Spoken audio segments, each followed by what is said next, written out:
In 1521, the Spanish galleon San Miguel, sailing from Seville to the shores of the New World, disappeared in the waters near the Canary Islands. Of the 123 crew members, only 19 reached the port of Santa Cruz de Tenerife, and even then in a rowboat rather than on their own ship. The ship was found 2 weeks later, drifting uncontrolled 50 miles from its last port of call, with torn sails, broken railings, and strange scratches on the wooden hull below the waterline. No cargo or bodies were found in the hold, only knee-deep seawater and a smell of rot that did not dissipate even after the ship was towed to port. The captain of the galleon reported the incident to the royal governor, but the report was immediately seized by the church authorities and placed in the archives under the label secretum, secret. The document lay there for 400 years, until a French historian working on a study of Spanish maritime expeditions of the 16th century discovered it by chance in 1923, among papers being prepared for destruction after a fire in Seville Cathedral. What was described in Captain Don Rodrigo de Avila's report did not fit into any conception of the dangers of the sea at that time. Neither pirates, nor storms, nor reefs.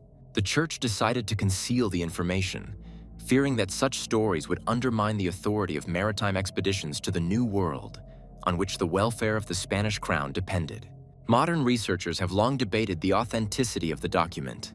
The description of the attacking creatures seemed too fantastic, but analysis of the ink, paper, and handwriting confirmed that the report was indeed written in the first half of the 16th century, and the captain's signature matched samples from other documents of that period. Moreover, references to similar incidents in the same waters were found in the archives of Lisbon and Amsterdam, a Portuguese caravel in 1514 and a Dutch merchant ship in 1538. All descriptions contained common elements. The attack took place at night, in calm waters. The attackers appeared from the depths and disappeared as suddenly as they had appeared. The galleon San Miguel left Seville on April 23, 1521, carrying a cargo of wine, olive oil, iron tools, and fabrics destined for the colonies in New Spain. The crew consisted of experienced sailors, many of whom had crossed the Atlantic more than once. Captain Don Rodrigo de Avila was a 52-year-old veteran of sea voyages who had participated in expeditions since the time of Columbus. His first mate, a Basque named Juan, had been sailing for 20 years and knew the waters around the Canary Islands like the back of his hand. Also on board were 3 Franciscan monks on their way to a mission in the New World, and 2 cartographers from the University of Salamanca, whose task was to compile more accurate maps of Atlantic routes. The first 2 weeks of sailing passed without incident. The weather was favorable. A light tailwind, calm seas, clear skies. The galleon sailed at a speed of about 6 knots, following the standard route along the African coast to the Canary Islands, where a stop was planned to replenish water and provisions.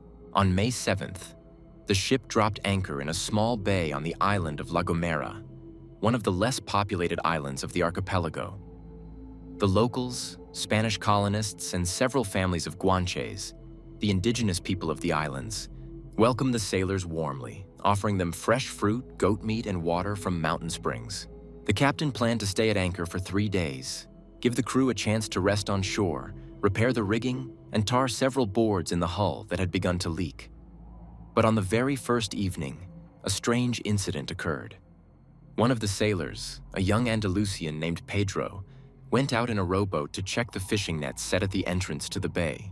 He returned an hour later, pale and trembling, speaking incoherently about seeing a woman in the water.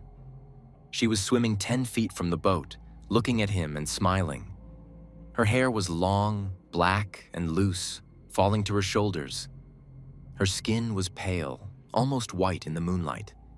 Pedro called out to her, asking if she needed help, thinking someone had fallen off the shore. The woman didn't answer, just kept looking and smiling. Then she dove underwater, and Pedro saw that instead of legs, she had a tail, long and covered with scales, like a big fish. The sailors laughed at him. Mermaids, sirens, fairy tales for children and drunks. Pedro swore he hadn't had a drop to drink, that he had seen everything with his own eyes in the clear moonlight. First mate Juan put an end to the gossip with a sharp shout, ordering Pedro to go to bed and stop spreading superstitious tales that made the crew nervous. Captain de Avila recorded the incident in the ship's log as a curious case, suggesting that the sailor had mistaken a seal or dolphin for a woman. They were often seen in those waters. But the next night, 2 sailors disappeared. Both were on evening watch patrolling the deck. Their shift was supposed to end at midnight, but when the time came, they were nowhere to be found. The entire ship was searched, the holds, cabins, galley. A boat was lowered, and the water around the galleon was searched with torches. No traces. It was as if 2 grown men had vanished into thin air. Only wet footprints were found on the deck. Barefoot prints, too small for men's feet, more likely women's, with unusually long toes. The footprints led from the side of the ship to the center of the deck and back to the side, where they ended at the railing. The captain ordered double watch and that no one should approach the ship alone. The local elder, an elderly Spaniard who had lived on the island for 30 years, listened to the description of the incident, shook his head, and said that the captain should have chosen another bay. This bay had a bad reputation among the locals. The Guanches called it Anaga Anmara, the bay of what comes from the sea. Their ancestors did not fish here, did not swim, did not even take water from the stream flowing into the bay. They said that sea women lived in the depths, luring men with songs and dragging them to the bottom. The elder added that during his lifetime on the island, 7 local residents who had ignored the warnings had disappeared. 2 fishermen, 3 sailors from merchant ships, a priest who had decided to go swimming, and a child who had been playing on the shore. The bodies were never found. Captain de Avila was an educated man, not prone to superstition, but not so self-confident as to ignore local knowledge. He ordered to weigh anchor at dawn, without waiting for the repairs to be completed. The night was tense. 6 men stood watch instead of the usual 2, all armed with crossbows and muskets. The captain himself did not sleep, standing on the quarterdeck, peering into the dark water around the ship. The moon was almost full, the sea was calm as a mirror, and there was no wind at all. It was too quiet for a normal night. Even the seagulls weren't crying, and the fish weren't splashing. There was a dead silence, broken only by the creaking of the ship's rigging and the occasional splashes against the hull, which could have been waves from the current or something else. Around 3 o'clock in the morning, one of the watchmen shouted that he could see lights in the water. The captain ran to the side of the ship and indeed saw a greenish glow flickering in the depths, about 20 feet below the surface. It was not continuous, but rather scattered, like a scattering of small lights moving in a circle around the ship. The lights rose closer to the surface, and silhouettes became visible in their light, figures swimming around the galleon. Many figures, dozens, maybe hundreds. They moved gracefully, in waves, using their tails to propel themselves, their hands clinging to the underwater protrusions of the ship's hull. One of the monks, Brother Antonio, an elderly man who had spent many years in Africa, began an exorcism prayer, calling on the saints to drive out the sea demons. His voice trembled, but his words sounded firm in Latin with the correct intonations. The creatures in the water reacted. The glow became brighter, their movements faster. One of them rose to the surface, poked its head out of the water, and looked at the ship. In the moonlight, the captain could make out a face, human, female, with delicate features, large eyes with no visible whites, only dark pupils against a silver iris. The skin was pale with a greenish tint, covered with small scales, shining like pearls. The hair was long, dark, floating around the head like seaweed, but the mouth was wrong, too wide, opening further than a human's, and the teeth inside were sharp, triangular, arranged in 2 rows, like a shark's. The creature made a sound, high-pitched, melodic, almost like singing, but with dissonant notes that pierced the ears. Other creatures in the water picked up the sound, and a chorus rose around the ship. Hundreds of voices merging into a cacophony that was both beautiful and terrifying. The sailors covered their ears with their hands, some shouting for the singing to stop. The monk continued his prayer louder, drowning out the sounds, but his voice trembled more and more, and his words began to get mixed up. Then, The creatures attacked. The first 3 figures to climb aboard came from the starboard side. They emerged from the water in one swift motion, grabbed the railing with their hands, and swung themselves onto the deck with an agility that no human could match. On deck, they moved awkwardly, leaning on their hands and pushing off with their tails, but their speed was considerable. One creature lunged at the nearest sailor, sinking its teeth into his shoulder, tearing through his clothes and skin in a second. The sailor screamed and tried to push the attacker away, but the creature held on with a death grip, tearing off pieces of flesh and swallowing them with predatory greed. Another sailor fired his musket at point-blank range. The bullet hit the creature in the chest, piercing it through. A dark liquid spurted out, not red like blood, but greenish-black, with a sharp smell of iodine and rot. The creature recoiled, hissed, but did not fall. The wound closed before their eyes. The edges came together. The flesh grew back together, and after a few seconds, only a dark scar remained. The creature rushed back into the attack, now aiming for the shooter's throat. More and more creatures climbed onto the deck. They came from all sides, over the railings, over the anchor chains, even through the windows of the aft cabins. The sailors fought back with whatever they could. Swords, axes, boat hooks, clubs. Iron cut through the creature's flesh easily, but their wounds healed too quickly to be fatal. Only cutting off their heads or splitting them in half stopped the attackers, but there were many of them. Too many. For every creature killed, 3 new ones climbed aboard. Captain de Avila ordered tar barrels to be lit and thrown onto the deck. The fire spread quickly, engulfing the wooden deck and sails, but it stopped the attack. The creatures avoided the flames, hissing and retreating from the burning areas. Taking advantage of the confusion, the surviving sailors, now fewer than 30 out of 123, lowered a boat from the port side, which was still free of attackers. The captain, first mate, and 2 monks covered the retreat, fighting off the creatures trying to break through the wall of fire. The 3rd monk, the youngest, Brother Diego, slipped on the blood-soaked deck and fell. 2 creatures instantly pounced on him, biting into his stomach and legs. His screams were short. His throat was torn open almost immediately.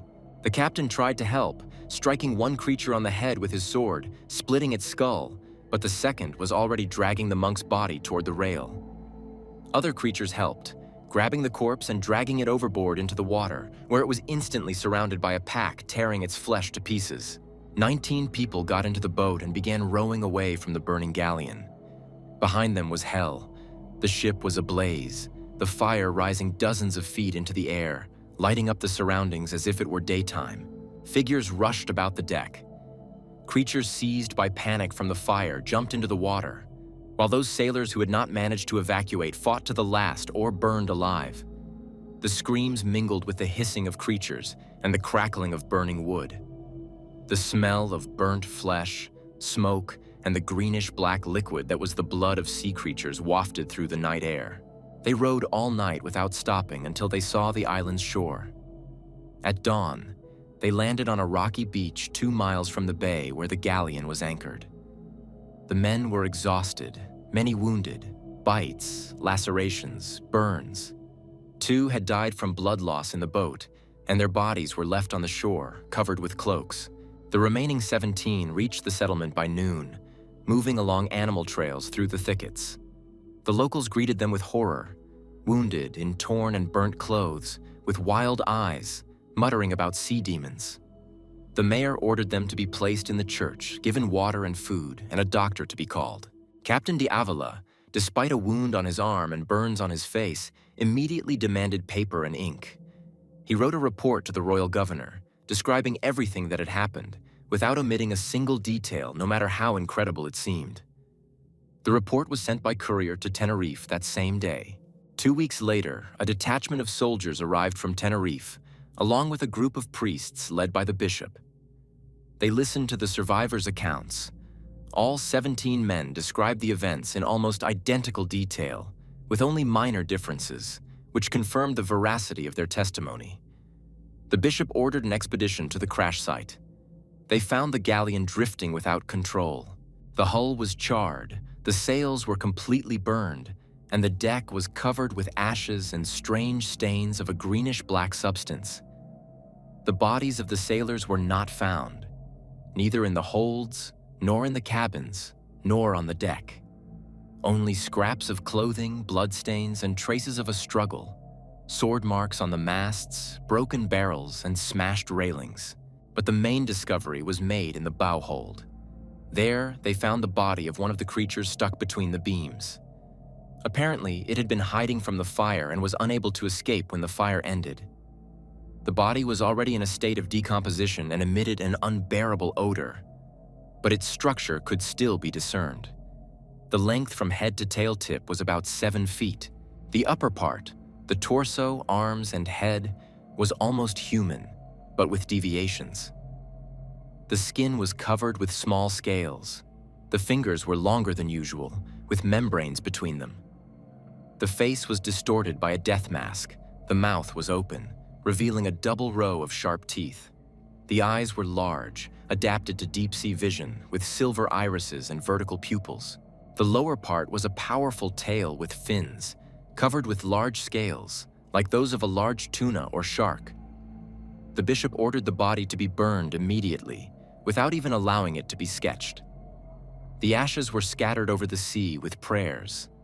The galleon was towed to port and sold for scrap, and the wood was used to build houses, but only after each plank had been consecrated. The surviving sailors were paid compensation and made to swear an oath of silence. Captain de Avila received a new assignment, command of a land caravan to New Spain, far from the sea. He agreed without objection, telling the bishop that he never wanted to see the ocean again for the rest of his life. The captain's report was confiscated and placed in a secret archive along with the testimonies of the other survivors. The bishop wrote a detailed report to Rome, describing the incident and asking for instructions on how to proceed in such cases. The reply arrived 4 months later, bearing the seal of the Holy Inquisition. The gist of it was as follows: such creatures have been known to the Church since ancient times, and are mentioned in apocryphal texts as demons of the water element or the offspring of fallen angels who mingled with sea creatures before the flood. They avoid holy water and fear fire, but possess physical strength superior to that of humans and the ability to regenerate. It is useless to exterminate them. They are too numerous and live in depths inaccessible to humans. The only strategy is to avoid their habitats and keep silent about their existence so as not to cause panic among sailors. The Church also recommended changing sea routes to avoid particularly dangerous areas. Secret maps were drawn up marking the locations where ships had been attacked or disappeared under strange circumstances. These maps were distributed only to captains of the royal fleet and captains of merchant ships who had special permission. Ordinary sailors were told that the route changes were necessary to avoid reefs or dangerous currents. But information leaked out. Sailors are a superstitious and talkative bunch. Stories about sea women attacking ships spread from port to port, becoming embellished with details and exaggerations. By the middle of the 16th century, almost every sailor on the Atlantic knew about mermaids, sirens, and sea witches. The names varied depending on the region, but the essence remained the same. Beautiful women with fish tails, luring sailors with songs and dragging them to the bottom. Only those who had encountered them personally knew the truth. They were not the beautiful creatures of legend, but predators, dangerous and ruthless, hunting humans for food. The attacks continued in the following centuries. The archives of the British Admiralty contain reports from captains describing similar incidents. In 1637, the ship Sea Star lost half its crew off the coast of Madeira after a night attack by creatures matching the description of sea women.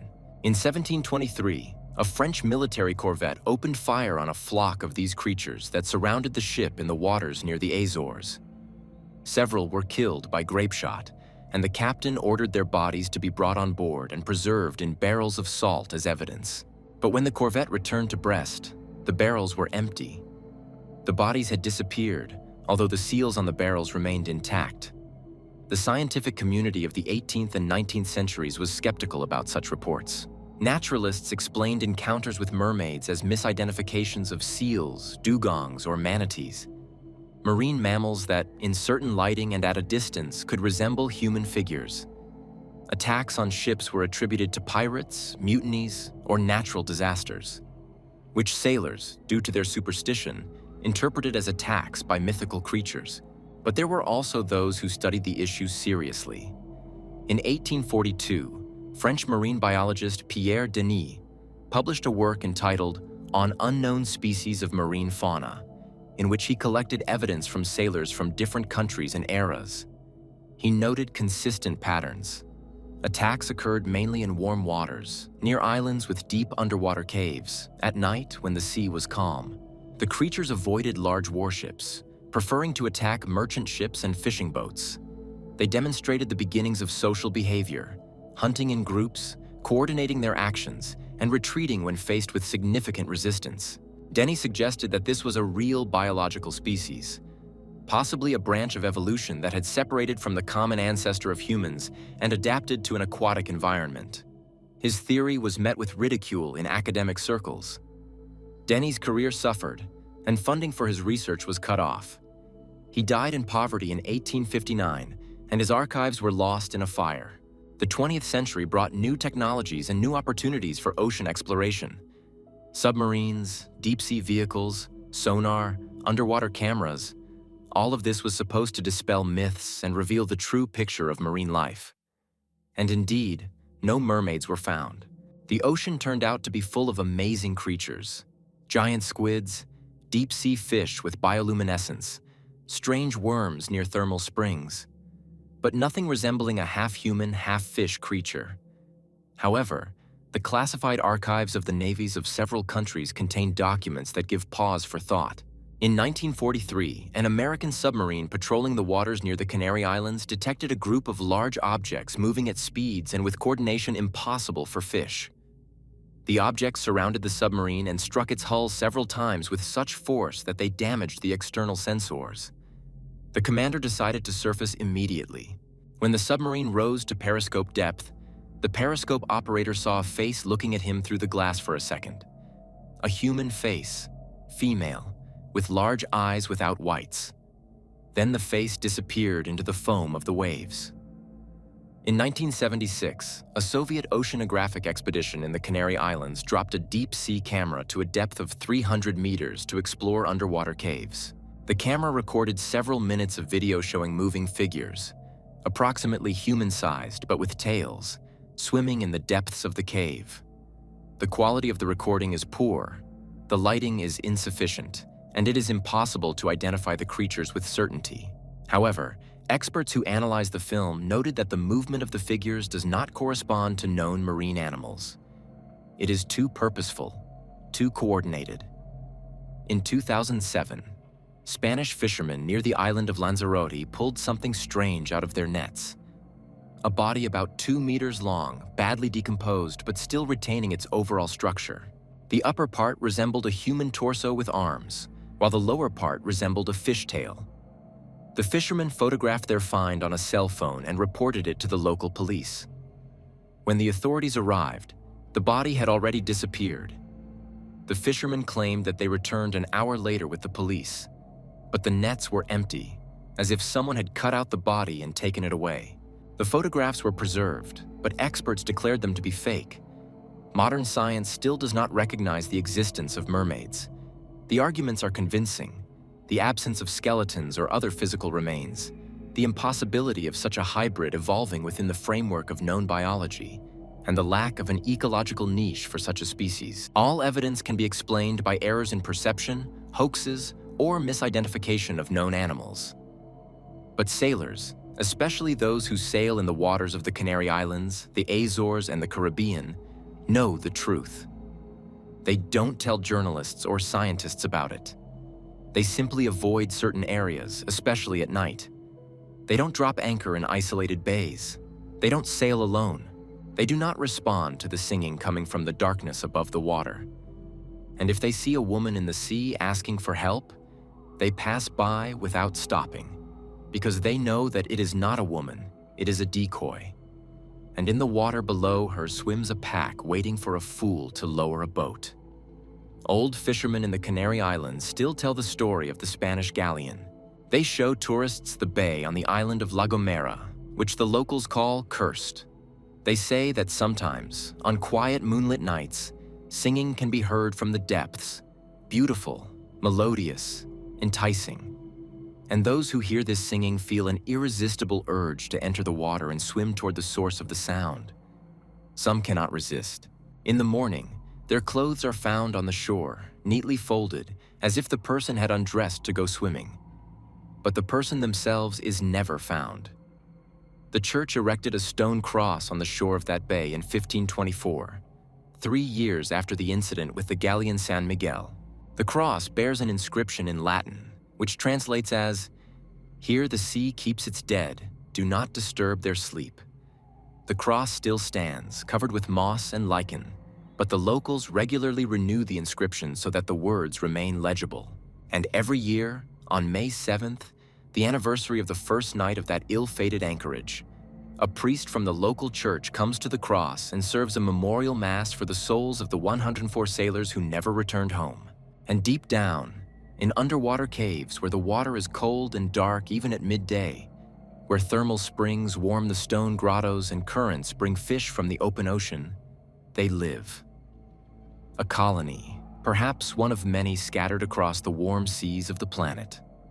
They hunt, reproduce, and raise their offspring in the safety of the depths.